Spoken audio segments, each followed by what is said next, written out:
Oi pessoal, tô iniciando mais um vídeo aqui e hoje a gente vai falar sobre Kimetsu. Não vou reagir mais episódios de Kimetsu tanto porque já acabou, né, a terceira temporada ou a quarta temporada, né, a terceira temporada acho. E cara, os vídeos de react eu vou deixar para sexta-feira. Eu assisti a terceira temporada de Kimetsu e eu vou assistir outros animes possivelmente na sexta, já que sexta é um dia vago e agora eu vou voltar de novo para passar segunda-feira para falar de anime, Naruto e outras coisas, Kimetsu, Shingeki, todos eles vão passar para agora. Inclusive esse vídeo vai ser um vídeo de reiniciação, né, para falar sobre os outros animes, inclusive para te falar sobre os 4 personagens que estão na thumb do vídeo, que são os Hashiras e os Onis dessa temporada que apareceram agora, e vou dizer o que eu achei dessa temporada. Continuando, né, eu ainda vou decidir qual o próximo anime que eu vou reagir. Eu acho que vou reagir a Jojo ou quem sabe outros animes que eu reajo, que eu ainda não assisti. Ainda tenho que assistir Dragon Ball, esses animes clássicos que eu ainda não assisti. Naruto foi o primeiro anime muito clássico, né, que eu gostei bastante, que eu trouxe até pro canal, né, então eu vou voltar a trazer conteúdo de Naruto aqui pro canal, outras teorias e simplesmente sobre outros assuntos que poderão acontecer nos próximos mangá de Boruto. Mas bora aqui falar sobre esse assunto de Kimetsu. Então bora lá falar aqui sobre esses 4 personagens. Primeiramente, Gyoko. Ele foi o primeiro Oni que apareceu nessa terceira temporada, né, já que nesse requisito de morte, ele foi o primeiro a morrer. Mas o primeiro a aparecer mesmo foi Hantengo. Mas eu quero deixar Hantengo e Tokito por último. Vou começar com Gyoko, depois Mitsuri, Hantengo e por fim Tokito. E por que eu tô falando disso? Porque é aqueles que excederam as minhas expectativas. E Gyoko fica lá na lanterna porque realmente não esperava muito dele. Mas realmente ele surpreendeu bastante com as habilidades dele. Quando a gente vê Gyoko no início da temporada, a gente vê que esse personagem é um personagem totalmente grotesco, um personagem estranho e totalmente bizarro. Normalmente quando você olha para a casa dos outros animes, eles têm até uma certa jeito humano de parecer fisicamente. E já ele não, ele é totalmente distorcido e diferente. Quando a gente vê que esses personagens normalmente, que são totalmente bizarros, morrem logo de início. Já o Rui, o Lua Inferior 1, Lua Inferior 5, que o Tanjiro lutou, normalmente parecem mais humanos. Já o 5 superior é totalmente bizarro. E, cara, quando eu te vê ele pela primeira vez, eu pensei que ele tinha habilidade de água. Só que quando ele saiu do pote, eu pensei, cara, ele vai ter habilidade de teleporte. Ele vai ter a capacidade de teleportar, assim como aqueles 3 Oni que aparecem na primeira temporada. E é muito similar às habilidades dele, só que o do Gyoko é 1000 vezes mais superior. E quando eu pensei nisso, eu pensei o seguinte: ele vai ter uma habilidade muito interessante. Só que o meu medo era dele não exceder as minhas expectativas como o 5 superior, como o Gyutaro superior, já que o Gyutaro era o ápice do distrito do entretenimento e o Gyoko não. O Gyoko tinha um Hantengo do lado, então eles tinham que dividir ali. E claro, ele não excedeu as minhas expectativas. Infelizmente, como o Lua Superior 5, que deveria ter mais destaque, realmente não teve. Deixou a desejar um pouquinho. E a gente vai falar sobre isso. As habilidades do Gyoko em si são muito mais poderosas. Gyoko é um anime muito versátil, cara. Se você pensar o seguinte, que em habilidade, o Gyoko supera muito o Gyutaro. Inclusive, eu tenho que fazer uma comparação do Gyoko e do Gyutaro numa luta franca para saber quem ganharia. Mas antes, bora aqui falar sobre ele e um pouquinho dele, né? Gyoko, ele tem as habilidades de pote, ele pode teleportar. Inclusive, é uma habilidade muito interessante, porque se você parar pra pensar, o Tokito falou que ele só consegue notar a presença do Gyoko quando ele já está dentro do pote. Então, necessariamente, é quase que impossível saber quando ele teleporta ou não.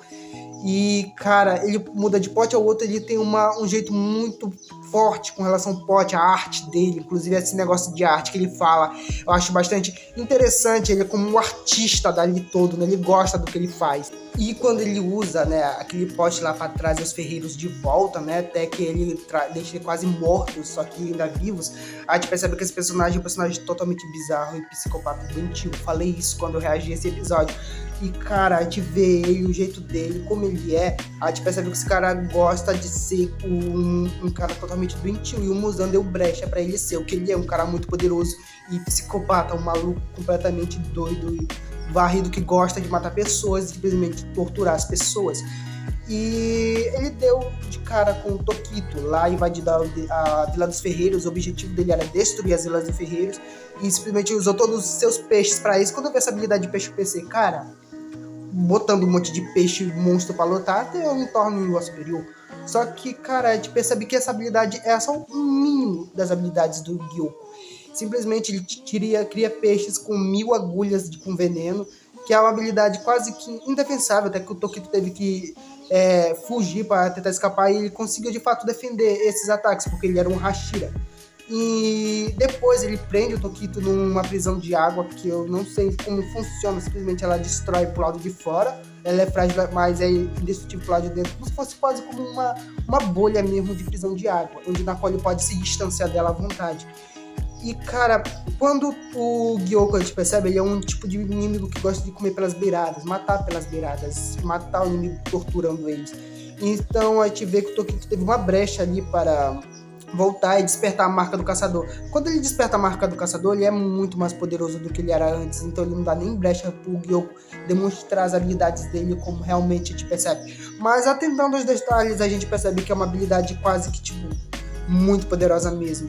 E, primeiramente, a habilidade dos tentáculos de polvo, que é uma habilidade bastante interessante, né? Já era esperado isso, já que necessariamente ele tem afinidade com o mar, né? Com criaturas da água, então ele teria que trazer os polvos, e simplesmente foi muito interessante saber essa habilidade dele, na qual ele realmente ia espremê-los e matá-los. Mas é claro, o Tokito, com a marca do caçador, né, dispôs de uma forma muito rápida, inclusive ele cortando os tentáculos do polvo foi algo muito lindo de se assistir. Acredito que foi a melhor parte da luta do Gyoko contra o Tokito. E, cara, o Tokito foi meu personagem favorito. Eu hypei muito quando ele despertou a marca do caçador. Eu gostei muito com a forma como ele lidou com o Gyoko. Simplesmente o Tokito se tornou um cara muito mais debochado quando ele recuperou a consciência dele. Ele falava, ele atacava verbalmente, né? Uma briga ali de insultos. O Gyoko não deixava barato por ser um artista. Ele trocava assim farpas pro Tokito. Inclusive foi até uma parte interessante, se não fosse até um pouco meio esquisito, assim, cara. Mas é um superior e não 5 superior e não passa uma vibe tipo 5 superior de medo, porque o Tokito não tava com medo, nem um pouco do Gyoko. E o Gyoko não passava aquele ar de medo como o Gyutaro passava. O Gyutaro passava uma visão de tipo, quando a gente vê o Gyutaro, a gente percebe que ele é um personagem tipo, nossa, esse cara aqui vai causar um estrago, porque ele realmente parece ser um cara muito poderoso. Já o Gyoko não, o Gyoko parece que o Tokito se nivelava ali com o Gyoko, assim, a gente não perceberia que ele era o Lord Superior 5, mas ele era. A demonstração disso é quando ele usa 1000 peixes venenosos, velho. Quando você cortava os 1000 peixes, você acabava atingindo, era um veneno que era passado através da pele. Logo, não daria. A habilidade do Tokito foi muito conveniente, velho. Porque ele simplesmente dissipou todo o veneno na segunda respiração. Ele usou uma respiração, cortava os 1000, depois usou uma respiração para afastar o sangue do peixe. E foi muito conveniente esse negócio, velho, porque, tipo, se você reparar, eu duvido que tenha algum Hashira que consiga cortar os 1000 peixes sem deixar uma gota cair neles. E os peixes voavam, então realmente era bizarro entender isso. E, cara, depois disso, essa habilidade foi uma das habilidades mais poderosas, mas também a habilidade dele que ele entra na sua próxima forma, que eu achei uma habilidade muito interessante, a real forma dele, com uma forma de serpente. Eu acredito que deveria dar um ar mais de suspense no jogo, tipo, ele passando no escuro, como os olhos dele brilhavam, assim daria um pouco mais de destaque pro personagem, mas não. Ele só apareceu na forma dele e foi isso. Eu esperava que ele tivesse uma entrada muito melhor como 5 superior. E quando ele demonstrou a forma dele como escamas de diamante, como era muito resistente, e simplesmente como ele poderia cortar qualquer coisa com as garras dele, quando ele lutou com o Tokito naquela forma dele de formato de coisa, como ele redoava, assim, né, como se fosse uma serpente, eu achei muito interessante mesmo. Quando eu esperava aparecer mais disso, só deveria ter sido maior, mais grande, quando ele entrou nessa forma de atacar o Tokito. Porque é o melhor do personagem, velho, e eu esperava mais disso, só que não teve. O Gyoko acabou morrendo de uma forma muito, como posso dizer, idiota nem tanto. A sétima forma do Tokito é muito poderosa mesmo, já que ele necessariamente pode parecer que está lento, mas ele está muito rápido.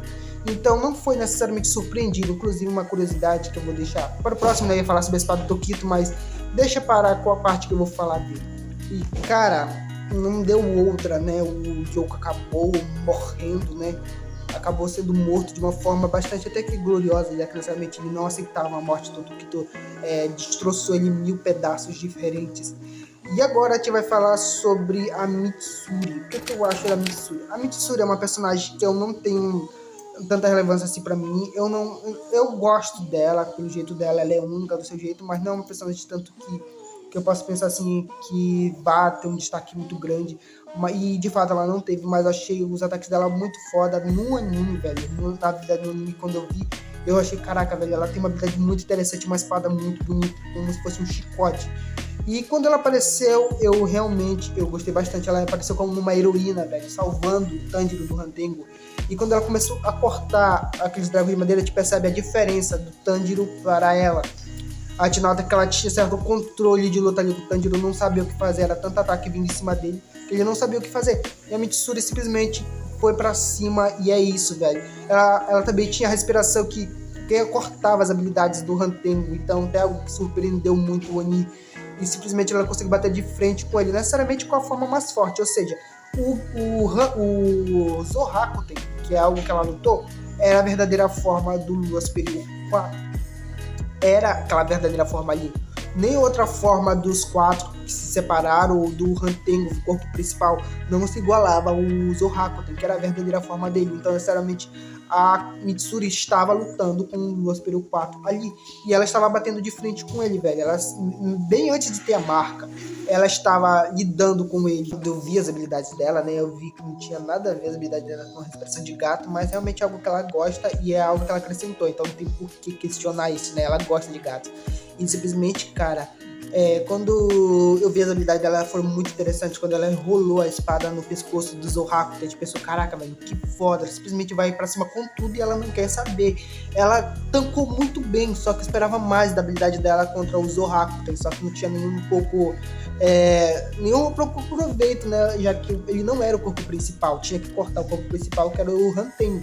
E no caso, a habilidade dela mais foi pra demonstrar que realmente ela tancou, velho. Ela conseguiu parar o Superior 4 antes dela se cansar, que ela durou um bom tempo lutando. E ela despertou sua marca do caçador, velho. A marca do caçador dela fica bem no pescoço, que é formato de coração e folha. E, cara, eu esperava que ela se movesse numa velocidade lancinante, velho. Quase não mudou quando ela conseguiu a marca do caçador dela, mas a gente percebeu, o próprio Rantengo, né, o Zoraku, percebeu que a velocidade dela tinha aumentado, o poder dela de alcance tinha aumentado, a força dela tinha aumentado. A gente percebe isso quando ela simplesmente para a boca de um dragão de madeira, assim, no soco mesmo, ela para na mão, velho. E olha que o único que fez isso foi o Genya Oni. Os outros não conseguiram fazer isso. E aí a gente percebe que ela realmente é muito poderosa e muito resistente mesmo. Ainda mais com a espada dela, que é o formato de um chicote, que é muito poderoso mesmo, velho. Eu realmente me surpreendi bastante com a Mitsuri. Gostei dela, esperava que ela aparecesse bem mais do que apareceu, né? Mas simplesmente o aparecimento dela foi muito bom. Espero que ela apareça mais. Provavelmente ela vai aparecer na última temporada. E bora ver o que vai aparecer por aí, velho. Mas eu gostei dela. Ela realmente teve um bom destaque aí. Esperava mais, mas ela teve um bom destaque. Assim, ainda mais porque apareceu no último episódio, né, da temporada. Então ela teve um poder muito poderoso mesmo, velho. Muito interessante. Agora a gente vai falar sobre o Rantengo.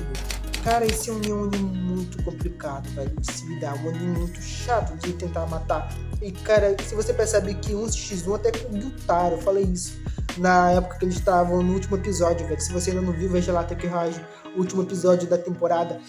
E a gente percebe que do 6 superior, nenhum Hashira derrotaria um Lua Superior sozinho. É necessário muitas coisas para derrotar um Lua Superior. O Tokito derrotou porque tinha marca, mas até quando antes dele ter a marca, ele ia morrer lutando contra o Diogo.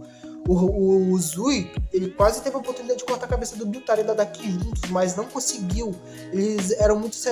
tinham um proteger a defesa, um proteger a fraqueza um do outro, então ficava muito difícil de tentar cortar a cabeça do Gyutaro e da Daki ao mesmo tempo. E o Rantengo, velho, é o tipo de Oni que é impossível alguém derrotar ele sozinho. Só Yorichi derrotaria ele sozinho, velho. Eu acho difícil algum Hashira conseguir derrotar o Rantengo sozinho. Por quê? Porque nós vimos que ele se molda conforme a batalha. Ou seja, quanto mais apertado vai ficar para ele, mais ele vai se modificar e mais poderoso ele vai se tornar. Quando tinha um monte de gente para testar ele se dividiu em 4. Quando a coisa apertou e ele precisou perceber que ia morrer, ele se uniu e formou um mais poderoso de todos. E quando ele estava perto de ser cortado, percebeu que ele também não era o corpo principal. Ele se escondeu de novo. E necessariamente o corpo principal nunca vai dar as caras na batalha. E o corpo principal dele se torna tão pequeno que é quase que impossível de se quebrar, simplesmente de tudo. Esse cara é difícil de cortar a cabeça. Nós vimos isso até com o Tanjiro. Ele usou uma habilidade muito poderosa que cortou a cabeça do Gyutaro e simplesmente ele estava quase serrando a cabeça do Han Tengu não saía, só saiu no final da temporada já. E teve tantas coisas que exigiam que o Han Tengu fosse morto, velho. Tanta coisa para tentar derrotar ele. Inclusive, não foi necessário só uma pessoa. Foram um Oni, um meio Oni, o Tanjiro, que já é o protagonista, tem uma habilidade muito poderosa, e uma Hashira para tentar derrotar ele, velho. 4. E o Zui, né? Foi necessário uns 4 também, mas eram inimigos separados. O Han Tengu é só um. De toda a habilidade de extensão dele. E ainda ele alegava no final da obra que se ele devorasse os outros 3 humanos que estavam fugindo, os 3 ferreiros, ele ainda ia conseguir derrotar o Tanjiro. E ainda mais ele foi um Oni muito importante para o próximo arco, já que necessariamente ele disse pro Muzan que a Nezuko superou o Sol. Então ele vai ser o gancho para o próximo. E até então ele foi o único Oni da obra que o Muzan agradeceu. Ou seja, ele agradeceu o Han Tengu mesmo depois dele estar morto. E a gente percebeu que esse Oni é um Oni muito miserável, velho. Diferente do Gyouko, que a gente nem teve história. Eu vou procurar nos databooks para ver se eu encontro a história dele para vocês. O Han Tengu teve uma vida muito miserável, velho. Ele já era um total nojento quando ele era humano. Ele matava pessoas e roubava pessoas, né? Ele fingia que ele era cego para não tentar ser julgado. E simplesmente ele roubava cegos, matava pessoas, e ele dizia que a culpa era da mão dele, que a mão dele fazia isso. Ele botava a culpa em literalmente tudo, exceto nele. Inclusive, esse daí foi um dos motivos que fez ele, acho que, ter uma certa bipolaridade, que fez ele dividir as personalidades dele. E, cara, quando você vê esse personagem, quando se tornou Oni, não mudou quase nada, só que o jeito dele se intensificou cada vez mais. E a bipolaridade dele, o jeito dele como ele aumentou ainda mais ainda. E quando se tornou um Oni, né, ele já estava sendo condenado à morte e a cabeça dele ia ser cortada. Ele se vingou do cara que estava julgando ele, que eu achei bom nada a ver, velho. Tipo assim, a obrigação do cara é julgar pessoas, porque ele cometeu um crime. Então, necessariamente, ele vai se vingar do cara só porque ele estava julgando ele. Mas o que o cara falou estava na cabeça dele até depois que o Tanjiro falou as mesmas palavras. Você algum dia vai pagar pelos seus pecados com a sua vida pecaminosa. E o Tanjiro falou isso. Pague pelos seus pecados com a sua vida. E ele remeteu a esse com um flashback dele, né? Que a gente percebe toda a nojeira que ele fez. E simplesmente teve a cabeça cortada ali. E a gente percebe quão minucioso é para tentar derrotar Han Tengu. Ele estava dentro do coração daquele Oni. E ele poderia passar para o coração de uma pessoa. Ele teria tantas vantagens para escapar necessariamente de tudo que aconteceu. Ele era um personagem muito pequeno mesmo. Para se cortar a cabeça dele, muito difícil de se cortar. Então exigia um certo protagonismo. A Nezuko teve parcialmente, tecnicamente, se sacrificar para o Han Tengu ser derrotado. E ali foi-se o quarto superior. Aquele que a gente pode considerar que é digno de ser o quarto superior, diferente do Gyouko, que a gente tem algumas dúvidas. Esse se a gente separa que tem uma diferença de poder muito grande entre o Han Tengu e o Gyouko. E assim a gente pode perceber que ele é muito superior a todos eles. Simplesmente na sua última forma, onde seria muito difícil o Gyouko ou o Gyutaro tentar matar o Han Tengu enquanto o Zohaku fica de guarda. Seria quase que impossível para eles conseguirem fazer isso.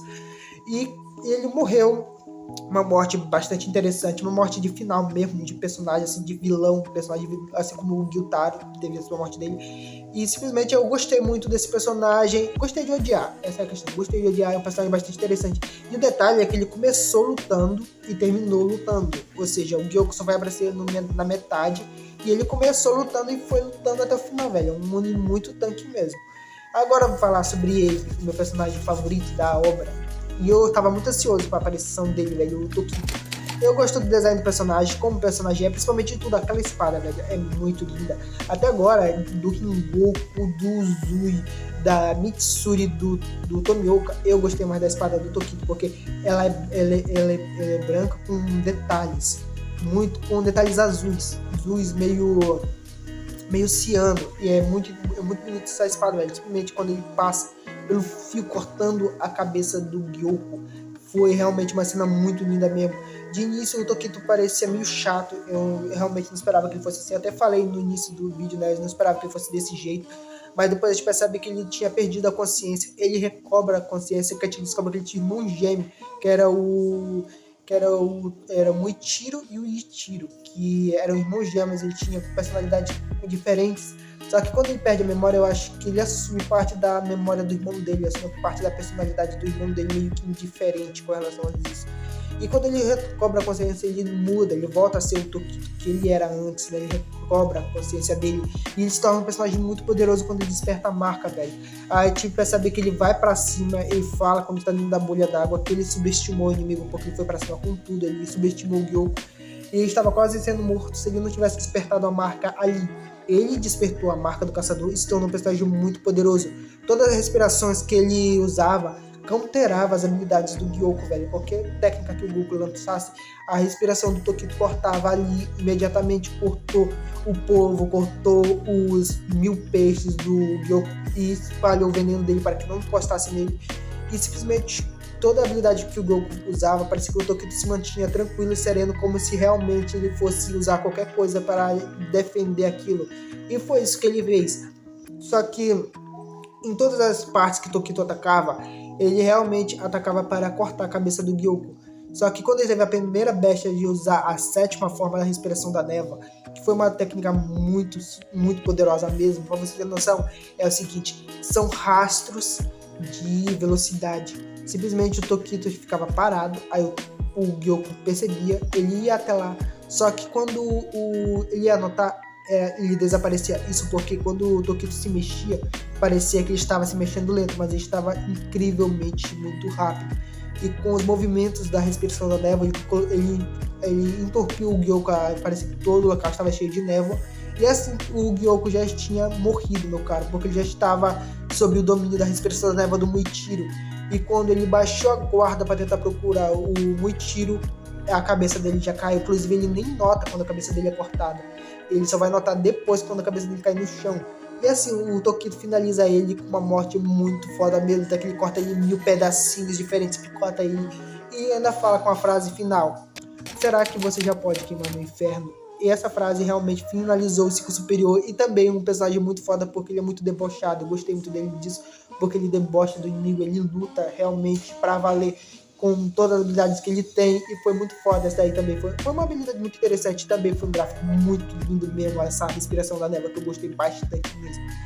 E é isso, esses daqui são os 4 personagens, o que eu achei deles. Eu esperava um pouquinho mais do Tokito, mas ele apresentou bastante, gostei muito da movimentação dele. A Kurojo eu esperava mais, mas ela apresentou também bastante. Eu gostei muito do pouco que ela apresentou muito, sim. Foi muito bom do que ela apresentou. E os Oni foram bastante interessantes, velho. O Hunter teve o final bom, o Gyouko esperava mais, mas tudo bem. Esse daqui foi um arco bastante interessante. Se você gostou desse vídeo, se você gostou dos personagens que eu falei, se você tem um favorito em Kimetsu, deixa aqui nos comentários, deixa o like também, se inscreva no canal que é muito importante. Obrigado por você ter assistido aqui, valeu por tudo e tchau.